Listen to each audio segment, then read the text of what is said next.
Hello everyone. तो अभी हम लोग समझेंगे कि लूनर इक्लिप्स क्या है। लूनर इक्लिप्स मतलब मून का इक्लिप्स, मून का छुप जाना, इक्लिप्स हो जाना। ये फेनोमेना आप लोगों ने कल रात में ऑब्जर्व किया होगा, देखा होगा। और मून कैसा हो गया था? ब्लड मून हो गया था, बोला रेड रेड मून हो गया था, कलर उसका पूरा रेड हो गया था, जिसको हम क्या बोलते हैं? Blood moon. तो लूनर इक्लिप्स कैसे होता है, क्या साइंटिफिक फेनोमेना उसके पीछे है? एट द सेम टाइम जो मून का कलर रेड हो जाता है, ब्लड रेड हो जाता है, वो कैसे हो जाता है? That all we are going to understand. ठीक है, तो it is a fascinating cosmic phenomena. ये एक फैसिनेटिंग कॉस्मिक फेनोमेना है, कॉस्मिकली ड्रिवन फेनोमेना है, दैट वी अंडरस्टैंड। ठीक है, अब the celestial dance understanding lunar eclipse and the blood moon. अब इसको समझते हैं। 7 to 8 सितंबर को ये देखने में आया था, visible to over 77% of the world's population.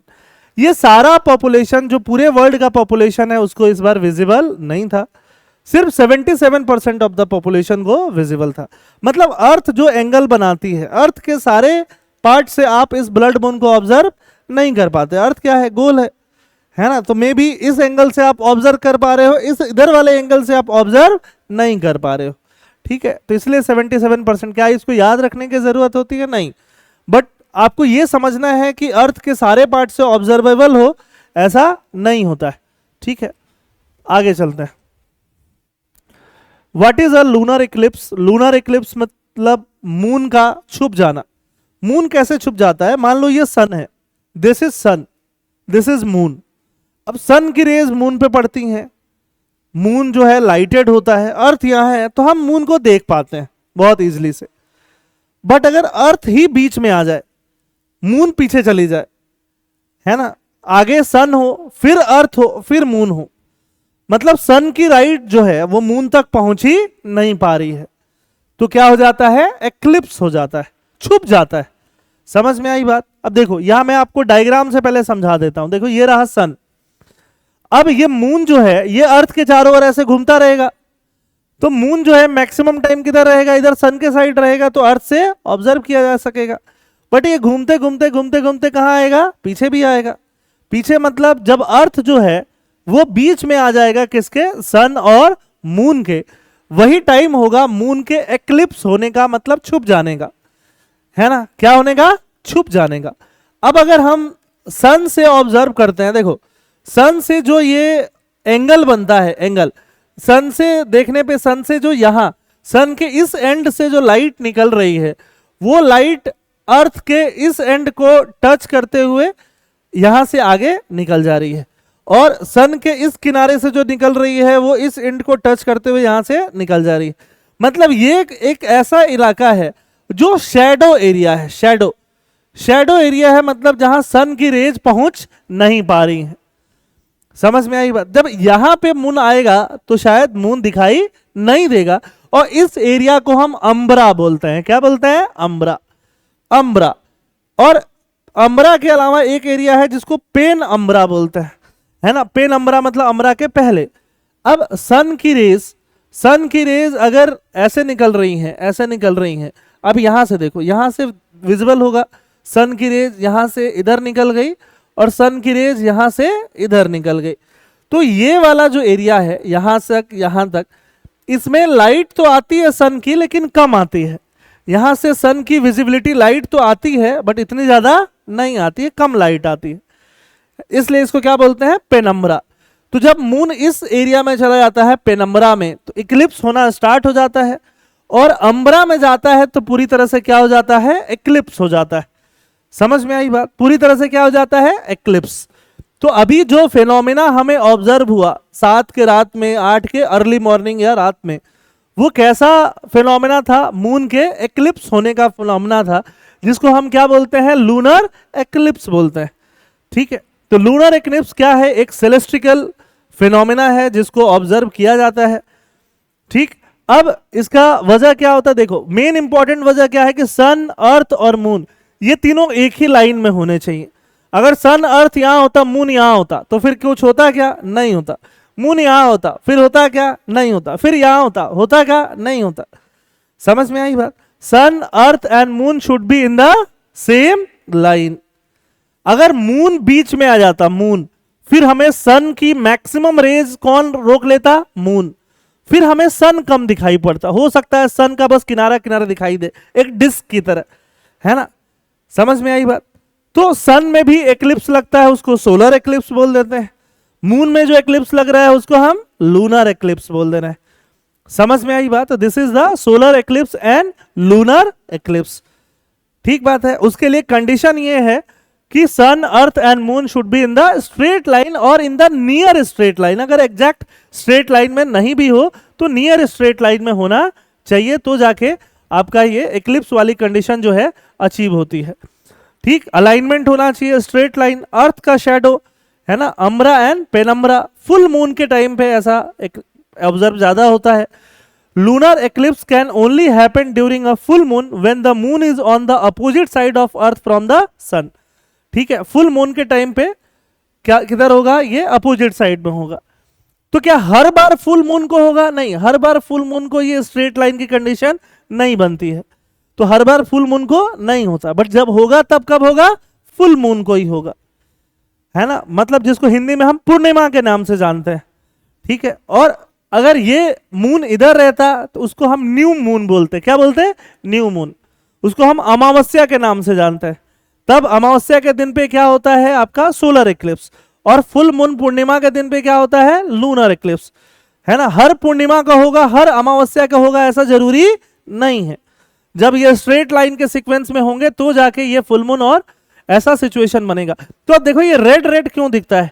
क्योंकि कितना भी ये इक्लिप्स हो जाए, सन की जो लाइट है, सन से जो विवग्योर निकलता है, विवग्योर व्हाइट लाइट निकलती है, जिसके कॉन्स्टिट्यूएंट क्या है? विवग्योर।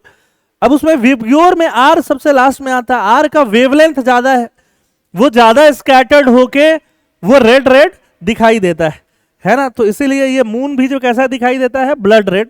आर का जो रेड का स्कैटरिंग इफेक्ट होता है वो ज्यादा होता है। तो types of lunar eclipse, penumbral. Penumbral eclipse मतलब मून यहां पे है या यहां पे है, तो मून पूरी तरह से एक्लिप्स नहीं है। ठीक है, दिखाई देगा बट कम दिखाई देगा, शायद थोड़ा वैसा दिखाई देगा। पार्शियल इक्लिप्स मतलब आधा, ये आधा मून अम्ब्रा में है, आधा पेनम्ब्रा में है, पार्शियल दिखाई देगा। और टोटल एक्लिप्स, टोटल किस में घुस जाएगा? अगर अम्ब्रा में, तो एक्लिप्स कैसा हो जाएगा? टोटल एक्लिप्स हो जाएगा। ठीक है, ब्लड मून फिनोमेना। देखो ये ब्लड मून कैसे दिखेगा? ब्लड मून मतलब कलर चेंज, रेड कलर की वजह से, है ना? Even when fully in earth shadow some sunlight still reaches the lunar surface after passing through earth atmosphere. तो अर्थ एटमॉस्फेयर पास होके थोड़ा सा रेड लाइट वहां तक पहुंच जाता है, जिसकी वजह से रेड और ऑरेंज कलर का ये दिखाई देता है। 7-8 को ये फिनोमेना था। A celestial spectacle visible to 77% of world population, है ना? इसका मैक्सिमम इक्लिप्स रात को 2:41 इंडिया में दिखाई देना था। टोटल ड्यूरेशन कितने का था? 82 मिनट्स का था। ये सब याद रखने की जरूरत नहीं है। एशिया, ऑस्ट्रेलिया, यूरोप, इन सब जगहों से ये इस बार दिखाई देने वाला था, जो दिखाई दिया भी, है ना? लूनर पेरिजी के 2.7 डेज पहले ये अकर हुआ। पेरिजी मतलब पास वाला पॉइंट। जब मून ऐसे घूम रहा होता है, ऐसे अर्थ के पास से, तो अर्थ के पास से निकलता है और दूर से निकलता है। कभी अर्थ के बहुत पास आता है, कभी दूर जाता है ना? बिल्कुल सर्कल में नहीं आता, थोड़ा सा इलिप्टिकल ऑर्बिट रहता है। कैसा ऑर्बिट रहता है? इलिप्टिकल, अंडे जैसा। तो जब पास आता है उसको पेरिजी बोलते हैं। क्या बोलते हैं? पेरिजी। जब दूर जाता है उसको अपोजी बोलते हैं। क्या बोलते हैं? अपोजी। तो पेरिजी के 2.7 डेज दूर था बस। पेरिजी जितना मून अर्थ के पास होगा, मून का साइज उतना ज्यादा बड़ा दिखेगा। समझ में आई बात? ब्लड रेड मून और उसका साइज भी बड़ा दिखेगा। पहले पेन अम्ब्रा में एंट्री होगा, ऑब्वियस बात है, फिर पार्शियल एक्लिप्स होगा, फिर टोटल एक्लिप्स, फिर मैक्सिमम एक्लिप्स, फिर वापस एंड हो जाएगा, निकल जाएगा। ऐसे करके पूरा पूरा फेज होता है। ठीक है, और मून का कलर कैसे पता चलेगा? एटमॉस्फेरिक कंडीशन के हिसाब से, आसपास अगर वोल्केनो इमिशन है उनके हिसाब से। क्लाउड कवर भी मून के जो कलर है उसको इफेक्ट करेगा। लूनर एक्लिप्स का इफेक्ट क्या होता है? जो नॉक्टर्नल एनिमल्स होते हैं, जंगल में रहने वाले, रात के रहने वाले एनिमल्स, उनका कैरेक्टरिस्टिक क्या हो जाता है उस दिन, थोड़ा चेंज हो जाता है। उनको समझ में नहीं आता है कि भाई क्या करना है, चंद्रमा तो हमें व्हाइट दिखता है ना, अभी लाल क्यों दिख रहा है ये, ठीक है। तो उनका थोड़ा बिहेवियर वगैरह चेंज हो जाता है सडन डार्कनेस वगैरह इफेक्ट से।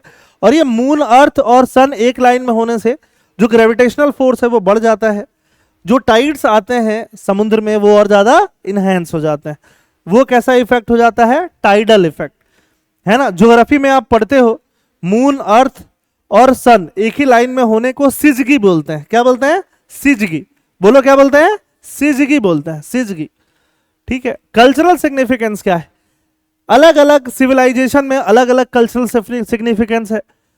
इक्लिप्स को अच्छा नहीं माना जाता है कल्चरली, इक्लिप्स को क्या माना जाता है, बुरा माना जाता है, ओमिनस माना जाता है कि खराब सूचना है, खराब संकेत है ना। सन को, मून को कोई दैत्य खा गया, समझ में आई बात, ऐसा माना जाता है। जैसे राहु है, राहु ने मून को निगल लिया, समझ में आई बात, है ना। तो जिनके एस्ट्रोलॉजिकल चार्ट में मून और राहु एक साथ होते हैं, है ना, उनका उतना अच्छा नहीं माना जाता है कि मून को राहु ने निगल लिया। मून किसको माना जाता है, मेंटल कंडीशन को माना जाता है।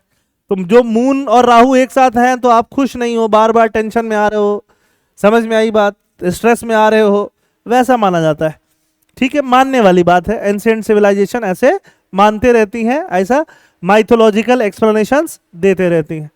क्या लूनर एक्लिप्स को देखा जा सकता है सेफ्टी से, हाँ, बहुत हार्मफुल ऐसा रेडिएशंस नहीं है, सोलर एक्लिप्स में ज्यादा हार्मफुल है, उसको देखने से मना करने के लिए बोला जाता है। साइंटिस्ट अलग अलग तरीके से ऑब्जर्व करते हैं, ठीक है ना। अलाउ योर आई, ये ऐसे टिप्स हैं जिससे आप लूनर एक्लिप्स देख पाओगे। तो लोगों ने देखा, फोटो भी लिए, फोटो अपलोड भी किया है लोगों ने। लूनर एक्लिप्स और सोलर एक्लिप्स में डिफरेंस, सोलर एक्लिप्स जो होता है ना, वो क्या होता है, कुछ मिनट्स के लिए होता है, स्पेशल आई प्रोटेक्शन चाहिए उसको देखने के लिए। सोलर एक्लिप्स को ऐसे देखोगे तो हार्मफुल रेज आपका आईज क्या करेंगी, खराब करेंगी, ठीक है। न्यू मून के टाइम पे होगा, लूनर एक्लिप्स क्या होगा, फुल मून के टाइम पे होगा, ये डिफरेंसेस हैं, ठीक है। ये 2025 में 14 मार्च को हो चुका, अभी 7 सितंबर को हो चुका। आगे 2026 में भी आपको क्या देखने के लिए मिलेगा, लूनर एक्लिप्स। पहले से ही इंडियन पंचांग और बाकी एस्ट्रोलॉजिकल बॉडीज जो हैं, है ना, इसरो वगैरह, नासा वगैरह, वो आपको डेट प्रेडिक्ट करके बता देती हैं। The blood moon reminds us of our place in the cosmos, a moment when earth, sun and moon align to create a spectacle that has captivated humanity throughout our existence। मतलब देख के अच्छा लग रहा है, बस और कुछ है नहीं, समझ में आई बात, बस अच्छी इंग्लिश में ये चीज लिखी हुई है। तो आई होप आपको ये टॉपिक समझ में आया होगा। आया कि नहीं आया, आया ना, चलिए थैंक यू, फिर जय हिंद।